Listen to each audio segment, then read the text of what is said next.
अस्सलाम वालेकुम जी, मैं हूं आपका प्रॉपर्टी दोस्त सोबान इलियास और आज मेरे साथ मौजूद हैं रिलेशनशिप मैनेजर राना हसन। तो आज की इस वीडियो में हम आपकी क्वेरीज के आंसर करने जा रहे हैं जो कि आप हमारी वीडियोस के नीचे पूछते हैं फेसबुक पे, यूट्यूब पे। तो हमने सारे वो मैसेजेस, सारे इंपॉर्टेंट कमेंट्स हमने कलेक्ट किए हैं और आज हम बारी बारी उन सबके जवाब देंगे। तो वीडियो थोड़ी सी कैजुअल होने वाली है। आपने ये बिल्कुल नहीं कहना कि आपके बैठने का स्टाइल थोड़ा सा कैजुअल है। पहले हम लोग अपने कमेंट से स्टार्ट करते हैं जिसमें भाई ने हमारी तारीफ की है कि माशाल्लाह brother, appreciate your work, keep it up. Thank you so much. हम इसी तरह की बस अप्रिसिएशन आपसे चाहते हैं। यही चीज हमें मोटिवेट करती है साइड पे और ऐसी ही इंफॉर्मेशन से भरी वीडियोस बनाने के लिए, ताकि आपका कुछ ना कुछ फायदा होता जाए और इनडायरेक्टली जब आपका फायदा होगा तो हमारा भी ऑटोमेटिकली फायदा होगा। सेकंड क्वेश्चन पे आते हैं। सेकंड क्वेश्चन है जी, कितने कनाल अराजी है? लेट मी टेल यू कि लाहौर स्मार्ट सिटी का आगाज जो है वो 54,000 कनाल से हुआ था, बट अब तक ये 1 लाख कनाल अराजी जो है वो एक्वायर कर चुके हैं। और इसी के साथ फर्दर इसके अंदर थोड़ी सी एडिशन करता चलूँ, अभी आपको लाहौर स्मार्ट सिटी जहाँ पे नजर आती है, इन द फ्यूचर ये रिंग रोड के दूसरी साइड पे जाएगी जहाँ पे आपको इसकी दूसरी बड़ी बिल्डिंग और सारी चीजें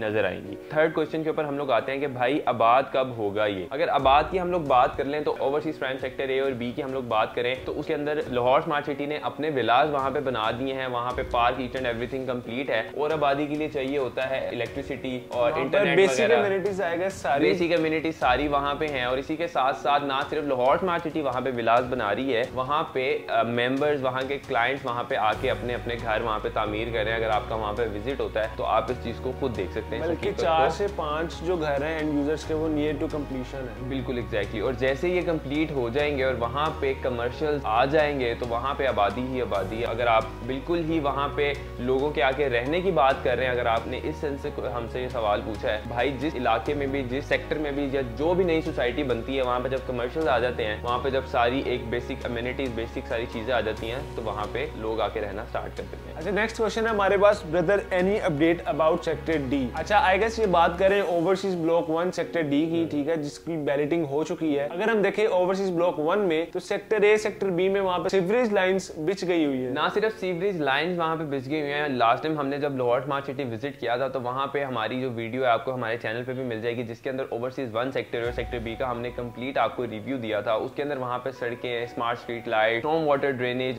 वहाँ पे स्मार्ट स्टैम्प जूनियर स्कूल और इसके साथ साथ ही 100 फीट वाइड की रिंग रोड बन रही है। उसके ऊपर भी बड़ी तेजी से कंस्ट्रक्शन स्टार्ट है, सारी चीजें कंप्लीशन की तरफ है। और आपने जैसे पूछा यहाँ पे सेक्टर डी की अपडेट क्या है, तो जैसे ही वहाँ पे सेक्टर सी और सेक्टर डी का ओवरहेड वाटर टैंक बन चुका है, जो कि मैंने आप लोग को उस वीडियो में भी बताया था, तो सेक्टर डी के ऊपर जो उसकी बेसिक जो काम होता है, जो उसकी सीवरेज लाइन है, जो उसके स्टॉर्म वाटर ड्रेनेज है, अंडरग्राउंड वायरिंग के ऊपर काम है, वो बिल्कुल ठीक जून के अंदर स्टार्ट कर दिया जाएगा। जैसे ही सेक्टर ए की कंप्लीशन होगी तो उसके साथ ही सेक्टर सी और सेक्टर डी की तरफ इसकी कंस्ट्रक्शन स्टार्ट कर दी। तो जी नेक्स्ट हमारे पास क्वेश्चन आ जाता है, what about overseas 1 railway underpass? Overseas 1 का हमने आपको बता दिया कि उस किस तरीके से उसकी कंस्ट्रक्शन का है। सेक्टर ए, सेक्टर बी की अपडेट वीडियो हमने हमारे चैनल पे भी मौजूद, आप देख सकते हैं। आगे रेलवे अंडरपास की अपडेट आप लोग को बताता चलूं तो वहां पे आप लोग को मैंने एक वीडियो में बताया था। तो उसके बाद केयर टेकर गवर्नमेंट आ गई और ये आप लोग को बहुत बेहतरीन तरीके से पता है, मेरे से भी ज्यादा, कि केयर टेकर गवर्नमेंट को ये अथॉरिटीज नहीं होती कि वो मेजर प्रोजेक्ट्स को स्टार्ट करें या उनके ऊपर कोई भी फैसला दें। तो इसी तरह वो प्रोजेक्ट वहां पे थोड़ी देर के लिए स्टॉप कर दिया गया। अब फाइनली अल्हम्दुलिल्लाह नई गवर्नमेंट आ चुकी है और इन्होंने कुछ मजीद वहां पे टैक्सेस और वो सारी पेमेंट्स वगैरह लाहौर स्मार्ट सिटी से डिमांड की थी, जो कि उन्होंने फुलफिल कर दी हैं। और अब सिर्फ उनसे एक एनओसी रिक्वायर्ड है हम लोग को। जैसे वो एनओसी मिल जाएगा, रेलवे के इंजीनियर्स आके मेन लाइन को डाइवर्जन लाइन के साथ कनेक्ट करेंगे और जिस दिन वो कनेक्ट हो जाएगी उसी के साथ वहां पे रेलवे अंडरपास की कंस्ट्रक्शन स्टार्ट कर दी जाएगी। अच्छा जी, तो मोहम्मद शान हमसे पूछते हैं कि भाई एग्जेक्टिव ब्लॉक में कितना काम हुआ है? तो एग्जेक्टिव ब्लॉक में अभी तक काम कोई ऐसा शुरू हुआ नहीं। उसकी वजह ये है कि लाहौर स्मार्ट सिटी की जो मैनेजमेंट है और जो सारी वर्क फोर्स है, सारी मशीनरी है, वो फोकस्ड है ओवरसीज ब्लॉक 1 को कंस्ट्रक्शन करने में, उसमें डेवलपमेंट करने में, ठीक है। जैसे वो स्कूल हो जाए, कॉलेज हो जाए, रावी कमर्शियल हो जाए, द पवेलियन की कंस्ट्रक्शन उन्होंने स्टार्ट कर दिया है। यहाँ पर एक बात नोट करने वाली है कि आप ऐसा ना सोचे कि एग्जेक्टिव ब्लॉक को इग्नोर किया जा रहा है। आपको फायदा ही होगा एग्जेक्टिव ब्लॉक में जब कंस्ट्रक्शन शुरू होगी, वहाँ पर पहले ही बेसिक अमेनिटीज अवेलेबल होंगी। लाहौर स्मार्ट सिटी में कॉलेजेस अवेलेबल होंगे, क्लिनिक्स अवेलेबल होंगे, मार्केट्स अवेलेबल होंगी। तो ये एक फायदा ये भी होगा एग्जेक्टिव ब्लॉक के रहने वालों के लिए। इसी तरह आगे असद भाई ने एक कमेंट किया है, अरे प्लॉट चाहिए लोगों को, 3.5 मरला की बैलेटिंग कब है? सबसे पैसे पकड़ लिए लेकिन कोई बैलेटिंग नहीं। अच्छा, अब 3.5 मरला ऐसे कि उसकी 20% पे बुकिंग हो सकती है। तो दुनिया में मेरे ख्याल से कोई ऐसी सोसाइटी नहीं है जो आपको सिर्फ बुकिंग पे प्लॉट दे दे। पिछले साल लॉन्च हुआ था और अभी इसको लॉन्च हुए तकरीबन 1 साल भी नहीं हुआ और लोगों ने सिर्फ अभी तक मैक्सिमम एक इंस्टॉलमेंट जो है इसकी वो जमा करवाई, 20% जमा कराई है, प्लस एक इंस्टॉलमेंट मैक्सिमम जमा करवाई है। तो एक इंस्टॉलमेंट पे कहीं भी प्लॉट नहीं मिलता आपको, बल्कि तो बैलेटिंग भी नहीं होती कहीं पे। लाहौर स्मार्ट सिटी में हार्मनी पार्क ब्लॉक वो वाहिद ब्लॉक है जिसमें सबसे शॉर्ट पीरियड ऑफ टाइम में एलोकेशन हो जाएगी और विद इन 1 और 2 मंथ्स यहाँ पर बैलेटिंग भी हो जाएगी। तो अगर आप 1-2 महीने वो भी लगा ले तो फिर भी सबसे फास्टेस्ट टाइम है 3.5 मरला को बैलेटिंग होने के लिए। एग्जैक्टली। तो यहाँ पे एक भाई ने हमसे सवाल किया ओवरसीज 2 की डेवलपमेंट स्टार्ट कब तक एक्सपेक्टेड है। भाई अभी ओवरसीज 1 पे ओवरसीज प्राइम की डेवलपमेंट के बाद ओवरसीज 1 के ऊपर आए हैं, ओवरसीज 2 इसके बाद आएगा। आपने ये सवाल कुछ इस तरह किया है कि अभी आप जहाज का एक टायर लेके आते हैं और आप उसको कह देंगे चांद पे कब जा रहा है, तो सारी चीजें स्टेप बाय स्टेप जाएंगी।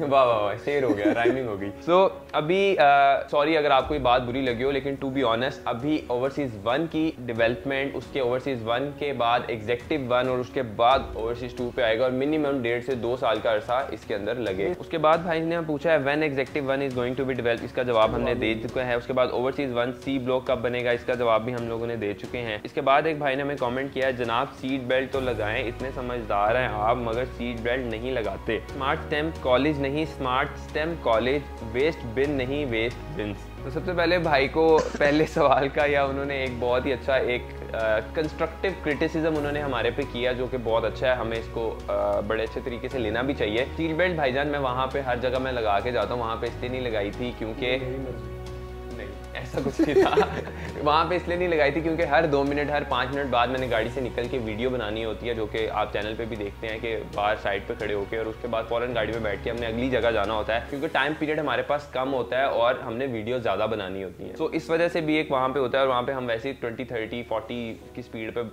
गाड़ी चला रहे होते हैं, इससे ज़्यादा नहीं होता, मुझे ज़रूरत नहीं पड़ी। लेकिन नेक्स्ट टाइम इंशाल्लाह मैं ट्राई करूँगा कि मैं इस चीज़ को इग्नोर ना करूँ। उसके बाद आपने जो हमारी वीडियो के अंदर एडिटिंग के अंदर गलती निकाली स्पेलिंग के, तो हम इंशाल्लाह इसको भी ठीक करेंगे और हमारी वीडियो में ध्यान से देखते हैं, हम आपके शुक्रगुजार हैं। अच्छा, नेक्स्ट कमेंट आया है nice first ever video about allotment letter that I have seen on YouTube. अच्छा, फिर कह रहे हैं प्लीज गाइड के ये एप्लीकेशन फॉर्म अभी फिल करके जमा करवाना है या बैलेटिंग के बाद। तो बेसिकली इन्होंने अलॉटमेंट लेटर के बारे में पूछा है। अलॉटमेंट लेटर का सीन ये होता है कि जब आपकी बैलेटिंग हो गई होती है, जब आपको प्लॉट नंबर लग गया होता है आपके ऑनलाइन पोर्टल पे, वो रिफ्लेक्ट कर रहा होता है प्लॉट नंबर, उसके बाद आप एलिजिबल हो जाते हैं अलॉटमेंट लेटर के लिए। ठीक है, अलॉटमेंट लेटर में आपके स्ट्रीट नंबर, आपका ब्लॉक, आपका सेक्टर और आपका कौन सा प्लॉट नंबर है वो बताया जाता है डिटेल के साथ। वो फिजिकली आपके एक पेपर आ जाता है, वो फिजिकली आपके पास एक प्रूफ होता है कि मेरा ये प्लॉट है, ये प्लॉट नंबर है, इस ब्लॉक में, सेक्टर में, इस लेन में या इस स्ट्रीट में है। तो वो फॉर्म मिलना शुरू हो गए हैं। आपने ऐसा करना है कि जिन जिन की बैलेटिंग हो गई है और उनको प्लॉट नंबर लग गया है, वो लाहौर स्मार्ट सिटी के हेड ऑफिस जाके वहाँ पे फॉर्म फिल करके वहाँ पर सबमिट करवा सकते हैं और विद इन अ मंथ आपको अपना एलोकेशन सर्टिफिकेट इशू कर दिया जाएगा। नेक्स्ट क्वेश्चन है could you please upload allotment letter form for your clients.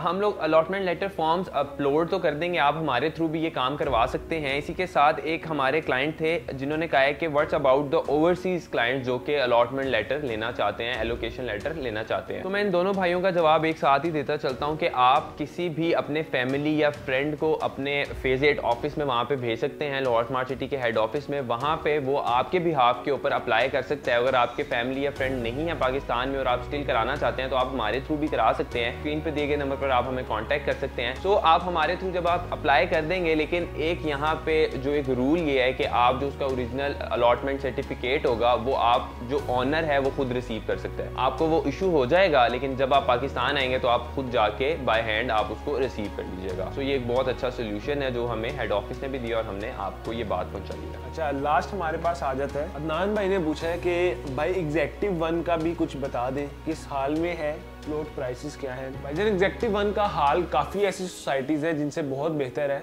आपने ऐसे सुना होगा कि ओन काफी सोसाइटीज में माइनस में जा रहा है। इवन हम बड़े बड़े ब्रांड्स ले लें जैसे बहरिया टाउन, उसका भी ओन जो है वो माइनस में जा रहा है। अगर हम लाहौर स्मार्ट सिटी की बात करें और उसमें एग्जेक्टिव ब्लॉक की भी बात करें तो वो भी ओन पे चीजें आपको मिल रही है और ओन पे ही बिक रही है। सेकेंडली आपने पूछा कि इसकी प्लॉट प्राइसेस क्या है, तो आप स्क्रीन पे दिए गए नंबर्स पर कॉन्टेक्ट कर सकते हैं ताकि हम आपको बेहतर तरीके से गाइड कर सके और हम आपको स्पेसिफिकली जो आपको रिक्वायर्ड है प्लॉट उसका हम आपको ऑन या उसकी प्राइस बता सकें। एग्जैक्टली। सो होप आपके माइंड में जो भी क्वेश्चंस थे, क्वेरीज थे, खत्म हो गए होंगे। हम ट्राई करते हैं कि हम डिटेल में जाके अपने क्लाइंट को उनकी क्वेरीज के रिलेटेड जितने भी पॉसिबल जवाब होते हैं हम उनको दे के उनको सेटिस्फाई कर सके। स्टिल आपके अगर माइंड में कोई क्वेश्चन है, कोई क्वेरी, आप हमें स्क्रीन पे दिए गए नंबर पर कॉल कर सकते हैं। आप हम लोग को फौरन ऑन स्पॉट पूछ सकते हैं। इसके अलावा आप हमें वीडियो के नीचे दिए गए कमेंट सेक्शन के अंदर अपना मैसेज या अपना क्वेश्चन ड्रॉप कर सकते हैं। और इसी के साथ जैसे हमने आज ये Q&A सेशन किया है, हम ट्राई करेंगे हम फ्यूचर में भी इसको कंटिन्यू रखें। तो आप ज्यादा से ज्यादा क्वेश्चन हमारे वीडियोस के नीचे ड्रॉप करें ताकि हम उनके जवाब लेके आपके सामने इस तरह हाजिर हो सकें। अपना बहुत सारा ख्याल रखिएगा। मिलूंगा मैं आपसे अगली वीडियो में।